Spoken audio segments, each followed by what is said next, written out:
오늘 말씀 제목은 내 영혼이 주를 찾기에 갈급하니이다, 이런 말씀 제목으로 함께 나누도록 하겠습니다. 오늘 8월 1일입니다. 8월의 첫째 날이죠. 저희가 보고 있는 생명의 삶 말씀도 새로운 말씀이 시작되게 된 것을 보게 되는데요, 시편 말씀을 통해서 우리가 8월달을 보게 될 것입니다. 물론 이후에 또 이사야 말씀이 있지만 우리가 당분간은 시편 말씀을 통해서 함께 나누도록 하겠습니다. 시편 말씀은 또 많은, 특히 다윗을 포함한 또 많은 저자들이 자신의 삶을 하나님 앞에 내어놓고 고백하는 찬양시인 것입니다. 오늘 또 성경 말씀과 또 생명의 삶을 가지고 계신 분들은 또 볼 수 있겠지만, 참고로 1절 말씀 위에 고라 자손의 마스길 인도자를 따라 부르는 노래다, 이런 표현이 있습니다. 이 고라 자손이 이 글을 썼다, 이 찬양시를 썼다라는 것입니다. 아시다시피 우리가 민수기 말씀을 읽어서 아시다시피요, 고라는 사실은 모세를 대적하여, 레이지파 사람이었는데 모세를 대적하여 죽임을 당한, 심판을 당한 사람이었습니다. 그러나 그의 자손들은 남아 있었죠. 지금 우리가 보고 있는 이 시대는 지금 다윗 시대라고 볼 수가 있는데, 다윗 시대에는 이 고라 자손들이 여호와를 찬양하는 그 직분을 갖고 있었던 자손들이었습니다. 이 자손들이 지금 하나님 앞에 간구하는 마음을 가지고 찬양하고 있는데, 1절 말씀을 통해서 이들의 형편을 대충 알 수 있을 것 같습니다. 우리 1절 말씀 함께 읽어보겠습니다. 시작. 하나님이여, 사슴이 시냇물을 찾기에 갈급함같이 내 영혼을 주님을 찾기에 갈급. 이들이 어떠한 어려움이 있는지, 어떠한 공경에 처해 있는지, 어떠한 괴로움이 있는지, 어떠한 문제가 있는지는 모르겠지만 아무튼 간절하게 지금 하나님을 찾고 싶어하는 그 마음을 1절 말씀을 통해서 우리에게 보여주고 있습니다. 그런데 이 비유로 하나님이여, 마치 사슴이 시냇물을 찾듯이 내 영혼이 주를 찾기에 갈급하고 있습니다, 이런 말이 있어요. 왜 하필 사슴이고 왜 하필 시냇물을 얘기하고 있는 것인가? 많은 동물들이 그 중동 지역 가운데 있지만 사슴이라는 동물을 이 저자가 봤다는 것은 사슴이 물을 찾다가 죽어가는 그 모습들을 많이 봤기 때문에 그런 게 아닌가라는 생각을 해보게 됩니다. 중동 지역에 특별히 사슴들이 가을이 되면 짝짓기를 하게 됩니다. 그런데 짝짓기를 한 그 시점에, 또 하고 난 이후에 몸에 열이 나게 되는 것을 보게 됩니다. 열이 나기 때문에 이 물을 찾기 위해서 헤매고 돌아다니게 됩니다. 그런데 아시다시피 물이 별로 없습니다. 물이 별로 없기 때문에 때때로는 이 사슴이 돌아다니다가 물을 찾지 못해서 헛것도 보게 되고 나중에 개고품도 하게 되고, 그래서 죽게 되는 그런 모습들을 본 것 같아요. 그래서 마치 사슴이 시냇물을 찾기 위해서 막 갈급한 마음으로 돌아다니다가 죽는 것처럼 지금 내 영혼이 정말 그 시냇물을 찾기에 갈급한 마음이다라는 그 고백을 지금 하고 있는 것입니다. 사실 이스라엘 땅 가운데 물이 정말 없습니다. 저 예전에 이스라엘에서 일을 한 적이 있다고 예전에 한번 말씀을 드렸는데요, 한 2달 일을 하니까 관광을 시켜주더라고요. 그런데 어디냐 했더니 이제 국립공원을 데려다 주겠다. 그러면 보통 이 관광지 중에서 국립공원이다 그러면 그 나라에서 좋은 곳을 얘기하지 않습니까? 기대를 가지고 따라갔습니다. 그런데 저에게는 굉장히 실망스러운 모습이었는데, 어떤 모습이 그 나라에게는 국립공원이었는가? 한 높이는 한 5, 6m 정도밖에 되지 않을 것 같고요, 폭은 한 2m 정도밖에 되지 않을 것 같아요. 골짜기 계곡인 거예요. 그 골짜기 계곡의 그 모습이 흔한 모습이 아니었기 때문에 이스라엘 사람들은 그 지형을 국립공원으로 지정해 놓고 많은 사람들이 보고 있더라고요. 우리에게는 심지어 어떤 어느 산이라도 가면 볼 수 있는 흔한 모습이었지만 이스라엘 사람들에게는 흔하게 보지 못하는 그런 모습이었기 때문에 심지어 지금도 국립공원으로 지정할 만큼 시냇물이라든지 이 물을 구하기가 쉽지 않습니다. 저자가 지금 하나님, 내가 물을 구하듯이, 사슴이 물을 구하듯이 간절한 마음으로 내가 주님을 찾고 있습니다 라고 지금 이야기하고 있다는 거예요. 그런데 어떠한 문제가 있는지 모르겠지만 2절 보면 조금 한 가지 문제를 유추를 할 수가 있는데, 2절 말씀도 우리 같이 한번 읽어보겠습니다. 시작. 내 영혼이 하나님 곧 살아계시는 하나님을 갈망하나니 내가 어느 때에 나가서 하나님의 얼굴을, 하나님을 만나고 싶은 거예요. 하나님을 찾고 싶은 거예요. 하나님을 갈망하는 마음이 있는데 하나님 앞에 나가지 못하는 거예요. 지금 우리는 하나님 앞에 나갈 수 있지 않습니까? 예수 그리스도의 십자가 사건으로 말미암아 어느 때든지 나갈 수 있지만 그 당시에는 출애굽 때는 성막을 통해서 다윗 통해서 솔로몬 시대를 통해서는 성전을 통해서만 주님 앞에 나갈 수 있지 않겠습니까? 그런데 이들이 회막에서 성전에서 하나님을 찬양했던 직분을 가졌던 사람들이었는데도 불구하고 지금은 성전에 나가서 하나님을 찬양할 수 없는 환경 가운데 있다는 것입니다. 어떻게 보면 쫓겨나 있는 상황이 아닌가, 도망치고 있는 상황이 아닌가, 가고 싶어도 가지 못하는, 성전에 가지 못하는 상황이 아닌가라는 생각을 해보게 됩니다. 하나님 앞에 나간다면 내가 회복할 수 있을 것 같은데 하나님 앞에 나가지 못하니까 내 영혼이 굉장히 고갈되고 힘들어하고 주님을 찾기에 갈망하는 그런 마음을 갖고 있습니다라는 것을 지금 이야기하고 있습니다. 하나님을 찾고 싶은데, 하나님께 나가고 싶은데 하나님만을 바라본다면 하나님께 나아가서 내가 뭔가 찬양할 수 있고 예배 드릴 수 있으면 내가 살아날 것 같은데 지금 그런 상황이 되지 못하니까 안타까운 마음을 가지고 좀 하소연하고 있다는 것이죠. 그런데 엎친 데 덮친 격으로 이런 안 좋은 마음이 있는데 사람들이 뭐라고 하냐면 3절 말씀을 통해서 같이 한번 읽어볼게요. 시작. 사람들이 종일 내게 하는 말이 내 하나님이 어디 있느냐 하오니 내 눈물이 추하로 내 음식이. 지금 시편 42편을 쓰고 있는 고라 자손들의 형편을 우리가 정확히는 알 수 없지만 뭔가 자유가 없고 뭔가 답답함이 있고 문제가 있고 공경에 처하고 있는 것을 알고 있지 않습니까? 근데 주변 사람들이 쉽게 얘기해서 일이 잘 풀리지 않고 있는 거예요. 그런데 주변 사람들이 야, 너 하나님 믿는 거 맞니? 라고 물어보고 있다는 거예요. 야, 하나님이 계시다면 너의 상황을 이렇게 내버릴 수도 있겠니? 하나님이 살아계신 게 맞다면 너가 어떻게 이 세상 가운데 공경에 처하고 괴로움 가운데 너가 살 수 있느냐? 이런 이야기를 옆에 사람들이 하고 있다는 거예요. 그러다 보니까 더 마음이 아프고 나도 내 자신이 정말 하나님이 지금 살아계시고 있는 게 맞는가 이런 생각을 하고 있으면서 영적인 단절을 느끼고 있는데 그럼에도 불구하고 옆에 있는 사람들도 이렇게 막 찌르기도 하고 옆에서 이런 얘기를 하니까 더 힘든 거예요. 더 힘드니까 이런 표현을 쓰지 않습니까? 내 눈물이 주야로 내 음식이 되었도다 하면 정기적으로 밥을 먹듯이 정기적으로 눈물을 흘리면서 슬픔 가운데 지금 내가 차고 있도다라고 이야기를 하고 있다는 것입니다. 그렇지만 하나님을 찾고자 갈급한 심령을 갖고 있다는 것은 그래도 하나님을 바라보고 있는 믿음의 눈을 가지고 있다는 거 아니겠습니까? 이가 믿음 가운데 회복되고 싶어하는 그 마음을 가지고 몸부림치고 있는 모습을 바라보고 있는데요. 4절 말씀을 통해서 회복하기 위해서 자기가 어떠한 노력을 하고 있는지를 보여주고 있습니다. 우리 4절 말씀도 같이 읽습니다. 시작. 내가 전에 성인을 지키는 무리와 동행하여 감사의 소리를 내며 그들의 하나님의 집으로 인도하였더니 이제 이 일을 기억하고 내 마음이. 이 4절 말씀을 보면 두 가지가 교차하게 된 것을 보게 되는데요. 먼저는 예배 드렸을 때 그 좋았던 모습, 복된 경험들을 한번 회상해 보는 것입니다. 내가 지금은 비록 하나님의 성전에 나아가서 예배를 드릴 수 없지만 과거에 하나님과 함께 예배 드렸던 그 모습들을 생각해 보게 되는 거예요. 뿐만 아니라 그가 단순히 예배 드리는 사람이 아니었고 이게 보면 많은 사람들 하나님의 집으로 인도하였던 귀한 일을 감당했던 사람이었다는 것입니다. 우리가 살다 보면 여러분 이 저자처럼 지칠 수도 있고 공경에 처할 수도 있고 문제가 생길 수 있습니다. 이 문제는 때로는 죄로 말미암아 생길 수도 있고 질병 때문에 생길 수도 있습니다. 어떠한 문제가 생긴다 하더라도 우리가 먼저 생각해 봐야 될 것은 그냥 절망하고 주저앉고 될 대로 되라 이것이 아니라 지난 세월 나와 함께 하셨던 그 하나님, 내가 예배 가운데 신앙생활 가운데 복된 경험들을 한번 회상해 보는 게 중요합니다. 그때 그 회상을 생각해 봐야, 그 과거의 기억들을 생각해 봐야 다시 한번 일어날 수 있는 것입니다. 여러분, 많은 선수들이, 운동 선수들이 게임을 하다가 풀리지 않을 때가 있습니다.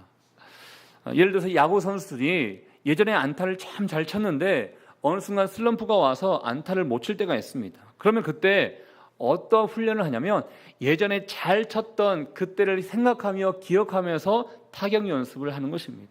여러분에도 마찬가지입니다. 지금 이 순간 아무런 문제가 없을 수 있겠지만 혹시나 나의 영적으로 문제가 있고 나의 상황 가운데 문제가 있고 그 문제로 말미암아 영적인 단절감을 경험하고 있는 사람이 있다면 예전에 하나님과 함께했던 그 기억들을 생각하십시오. 주님이 나에게 은혜 베풀어 주셨던 그 장소와 그 장면과 그 기억들을 다시 한번 생각해 보십시오. 기억으로 말미암아 그래 내가 하나님이 나와 함께 하셨지 이 은혜를 고백하게 된다는 것입니다.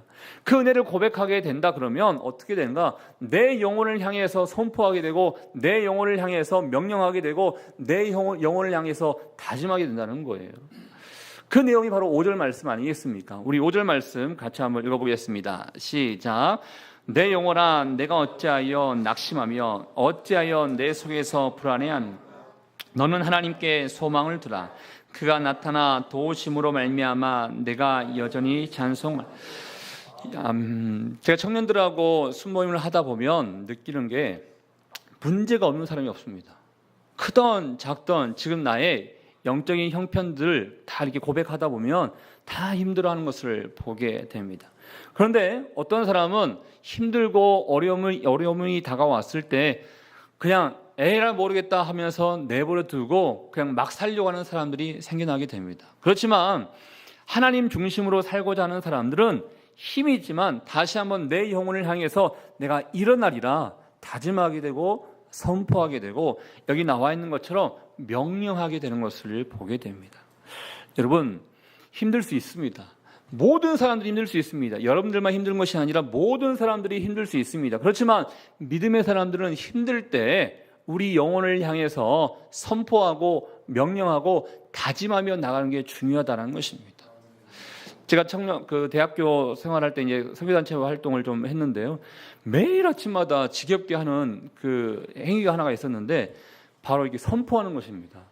저희 선교단체는 이런 구호를 외치면서 하루를 시작하게 되는데 이 세대가 지나가기 전에 세계 완전 복음화를 하나님께 절대 충성, 선교에 절대 헌신, 지도자의 절대 순종 할 수 있다, 한다, 된다, 아멘 하고 하루를 시작해요. 그런데 지금 생각해 보니까 이 선포를 하고 안 하고의 차이가 있더라고요. 그래 내가 오늘 이런 삶을 살아가야지 이렇게 고백하며 내 영혼을 향해서 명령하고 선포한다 그러면 그래 내가 잘 살아야겠다 이런 다짐을 갖게 되더라고요. 보통 우리가 저도 아이들하고 함께 어린이집 보낼 때마다 화이팅을 하거든요. 짠 하고 이렇게 화이팅을 하거든요. 잘 살자는 같이 한번 잘 살자 오늘 하루 잘 살자 이런 의미를 가지고 짠 하고 이렇게 하는 건데요. 이게 필요하더라고요. 여러분 우리가 하루하루 살아가면서 하나님께서 우리에게 하루라는 기회를 주셨는데 하나님 내 영혼 오늘 잘 살겠습니다. 내가 힘들 수 있지만 내 영혼을 향해서 내가 선포하겠습니다. 내 영혼아 나에게 향하는 것이죠. 내 영혼아 내가 어찌하여 낙심하고 어찌하여 불안해하느냐. 너는 하나님께만 소망을 두라라고 선포하고 명령하는 것입니다. 그러면 어떻게 되는가? 5절 후반에 나오는 것처럼 하나님의 도우심으로 말미암아 내가 여전히 찬송할 수 있게 되는 그 길이 열릴 수 있게 된다는 것입니다. 저는 먼저 축복하고 싶은 것은 여러분 영혼을 향해서 매일매일 삶 가운데 선포하시고 명령하시고 다스리시고 여러분을 향해 다짐을 할 수 있는 귀한 은혜가 여러분 가운데 함께 할 수 있기를 주의 이름으로 축복합니다. 그렇지만 그럼에도 불구하고 회복이 안 될 수도 있습니다. 회복이 되면 좋은데 너무나 심한 고통이 있고 아픔이 있고 문제가 있다 보니까 회복이 안 될 수 있습니다. 그런데 이 저자도 6절을 향해서도 계속 기억합니다. 또 기억합니다. 내 하나님이여 내 영혼이 내 속에서 낙심이 되므로 내가 요단 땅과 헤르몬과 미살산에서 주를 기억합니다. 과거에 함께 하셨던 그 하나님을 계속해서 기억하게 된 것을 보게 됩니다. 여러분 이 훈련이 필요합니다. 계속 기억하십시오. 하나님이 나를 어떻게 하셨는가? 하나님이 나를 어떻게 인도하셨는가? 하나님께서 나에게 어떠한 은혜를 주셨는가를 계속 기억하십시오. 현실을 바라보면 내가 주저앉을 수밖에 없습니다. 그러나 나와 함께 하셨던 그 하나님을 바라본다면 그래 내가 일어날 수 있지 이런 마음을 가질 수 있게 된다라는 것입니다. 기억함으로 말미암아 하나님의 은혜를 생각하고 나아가면서 더 나아가서 이제 어떻게 되는가? 기억하는 것으로만 끝나는 것이 아니라 8절 말씀을 통해서 하나님께 기도하게 되는 것을 보게 됩니다. 우리 8절 말씀을 같이 읽습니다. 시작. 낮에는 여호와께서 그의 인자하심을 베푸시고 밤에는 그의 찬송이 있어 생명의 하나님께 기도하. 회상을 하게 되면 하나님께서 은혜 베풀어 주신 것을 여러분이 생각한다면 그 하나님이 누구인지를 알 수 있게 된다는 거예요. 이 시편 42편의 저자들이 회상하고 또 과거를 기억하고 하나님이 어떤 은혜를 베푸셨는가를 계속 점검하면서 기억하니까 이들에게 있어서 하나님은 어떤 하나님이신가? 하나님은 나에게 인자하심을 베풀어 주셨고 나에게 찬송이 있어 내게 생명의 하나님이셨구나 하는 것을 기억하게 됐다는 거예요. 기억하게 되니까 그 하나님을 향해서 기도를 하게 된다는 것입니다. 어떻게 보면 이 회복의 단계인 것 같아요. 우리가 힘들고 어려울 수 있는데 이거를 회복시켜야 하지 않겠습니까? 과거의 모습들, 과거에 하나님께서 은혜 베푸셨던 것을 생각하면 하나님은 이러한 분이시구나. 하나님은 반석이시오, 구원이시오, 생명이시오, 소망이시다는 것을 우리가 알게 되는 거예요. 하나님은 바로 그런 분이시지. 그러면 그 하나님 앞에 다시 한번 우리가 기도를 통해서 아뢰를 수 있게 된다라는 것입니다. 그러면 사람들이 어떠한 내 주변에 사람들이 하나님이 어디 계시느냐, 야 너가 이런 형편이 있는데 어떻게 하나님이 가만히 내버릴 수 있느냐라고 얘기한다 하더라도 끊임없이 내 영혼을 향해서 선포하고 명령함으로 인하여 회복될 수 있다라는 것입니다. 11절 10절 말씀이 주변 사람들이 계속해서 내 하나님이 어디 있느냐라고 물어보지만 11절 말씀을 통해서 다시 한번 선포하게 된 것을 보게 되죠. 우리 11절 말씀은 한번 아까 5절 말씀과 거의 똑같습니다. 그렇지만 다시 한번 읽어보며 선포하도록 하겠습니다. 시작. 내 영혼아 내가 어찌하여 낙심하며 어찌하여 내 속에서 불안해하는가?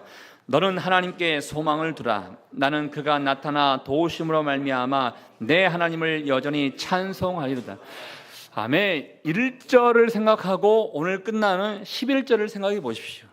처음에 나의 상태는 하나님 내가 주를 찾기에 갈급합니다 이러한 마음을 가지고 이야기를 시작했는데 오늘 11절 말씀에 끝나는 부분은 내가 여전히 하나님을 찬송하겠습니다 이렇게 끝나게 되는 것을 보게 됩니다.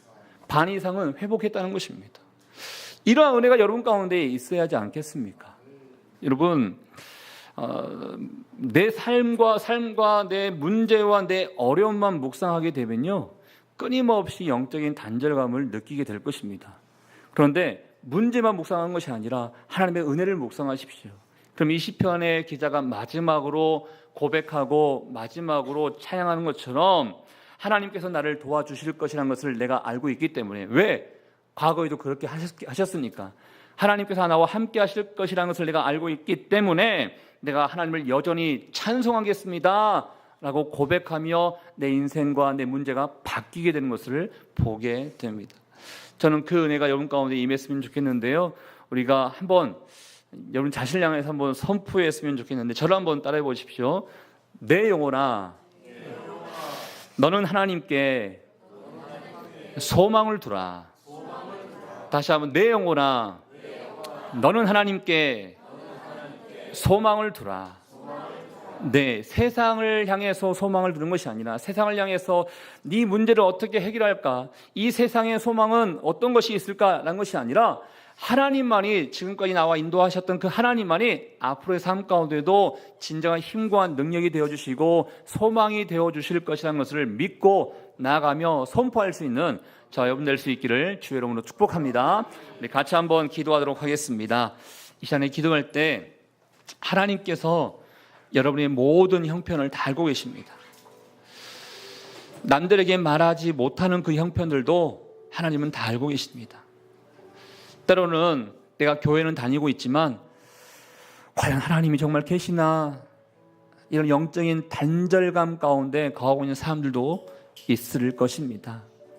그렇지만 오늘 시편 42편을 통해서 하나님의 사람이 먼저 해야 할 것은 이 어려움이 있다 하더라도 먼저 지난 과거 하나님께서 나에게 베풀어 주셨던 그 일들을 기억하자는 것입니다. 기억하면 하나님이 누구인지를 알 수 있기 때문에 그 하나님께 다시 한번 기도하면서 아뢰를 수 있다는 거예요. 그러면 그 하나님께 아뢰므로 말미암아 내 영혼을 향해서 다시 한번 선포하게 되고 명령하게 되고 다시 한번 다짐을 하게 된다는 것입니다. 내 영혼아 하나님께 소망을 두자. 이렇게 고백하고 선포하는 자들은 다시 한번 회복을 통하여 내가 영원히 주님을 찬양하겠습니다, 이렇게 바뀌게 된다는 것입니다. 하나님, 내 모든 것들을 다 주님 앞에 내어놓습니다. 주님과 함께하기를 원하는 마음을 가지고 주의 은혜를 생각합니다. 주님이 어떠한 분이신지를 내가 고백하며 선포합니다. 매일매일 삶 가운데 나의 영혼을 향해서 명령하며 나의 영혼을 향해서 선포하고 나의 영혼을 향해서 다짐하며 나갈 때 우리에게 매일매일이 승리가 될 줄 믿사오니 하나님과 동행하는 인생 될 수 있도록, 영원히 주님을 찬양하는 인생 될 수 있도록 인도하여 주시옵소서. 주신 말씀을 생각하며 여러분 자신만을 위해서 기도하도록 하겠습니다. 하나님 아버지, 우리와 함께 하심에 감사합니다. 하나님 아버지, 우리의 모든 형편을 주님은 다 알고 계십니다. 나의 어려움도 알고 계십니다. 나의 아버지 고난도 알고 계십니다. 나의 역경도 알고 계십니다. 그렇지만 하나님 아버지, 오늘 시편 기자가 이런 형편이 있을 때 아버지 세상을 찾는 것이 아니요 하나님을 찾고 하나님을 갈망하게 된 것을 보게 됩니다. 이러한 마음이 우리 가운데 임하기를 원합니다. 아버지, 우리 주님께서 나와 함께 하셨던 것을 내가 알고 있지 않습니까? 우리의 진정한 소망 되신 그분만을 찬양하며 나가는 인생 될 수 있기를 원합니다. 아버지만을 의지하며 나가는 인생 될 수 있기를 원합니다. 아버지가 누구인지를 내가 알게 될 때 그 하나님을 향해서 아버지 내가 찬양하게 될 줄 믿습니다. 아버지가 누구인지 알게 될 때 낙심하고 있는 내 영혼을 향해서 명령하게 되고 아버지 다시 한번 선포하게 되며 새롭게 다짐하게 된 것을 내가 알게 됩니다. 아버지, 그런 인생이 나의 삶 가운데 일어날 수 있도록 인도하여 주시옵소서.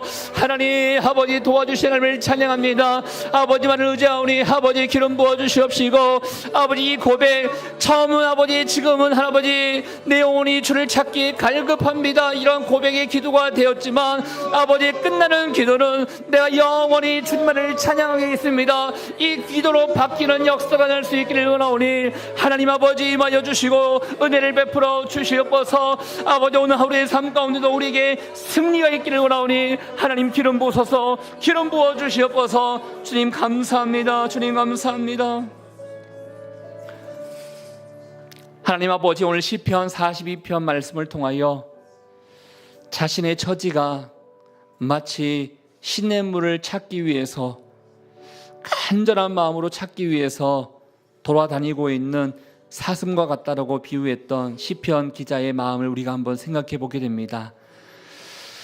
우리의 마음 가운데, 우리의 형편 가운데도 그런 상황이 있지는 않습니까? 문제 때문에, 어려움 때문에, 곤고함으로 인하여 낙심하여 내가 어찌 살아가야 될까 힘들어하고 절망 가운데 있는 사람들이 있습니까?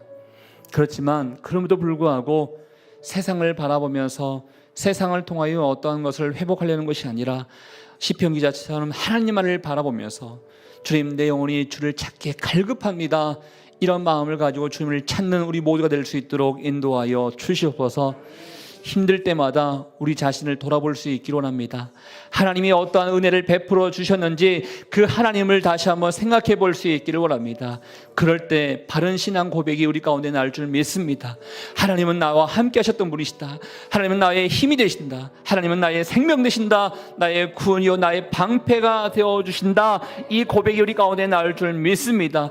하나님을 하나님으로 바로 알 때 진정한 믿음의 기도가 될 줄 믿사오니 아버지, 매일매일 삶 가운데 하나님을 향한 바른 기도가 우리 가운데 나타날 수 있도록 인도하여 주시옵소서. 그럴 때 우리 영혼을 향하여 진정한 고백과 진정한 선포와 진정한 다짐이 일하게 될 줄 믿습니다. 내 영혼아, 너는 하나님께 소망을 두라. 매일매일 삶 가운데 선포하며 나갈 때 승리하러 될 줄 믿고 승리의 인생이 될 줄 믿습니다. 오늘 하루의 삶도 주님께 맡기오니 하나님 우리와 동행하여 주시옵소서. 그렇게 하실 주님께 감사와 영광을 돌려드리오며 지금 이 시간 우리 인생의 길과 진리와 생명 되시는 예수 그리스도의 은혜와 우리 하나님 아버지의 그 크신 사랑하심과 성령의 교통 위로 축복하심이 우리 하나님만을 바라보며 진정한 소망이 하나님께 있음을 고백하며 선포하며 내 영혼을 향해서 명령하며 다짐하며 나가기를 원하는 주의 백성들 한 사람 한 사람 머리 위에 우리의 가정과 일터와 우리의 사람 살리는 교회 위에 특별히 사랑하는 외할머니를 하나님 앞에 먼저 보내드리며 하늘의 위로와 평화를 맛보기를 원하는 우리 사랑하는 가족들, 유가족들 한 사람 한 사람 머리 위에 이제부터 영원토록 함께하기를 간절히 축원하옵나이다. 아멘.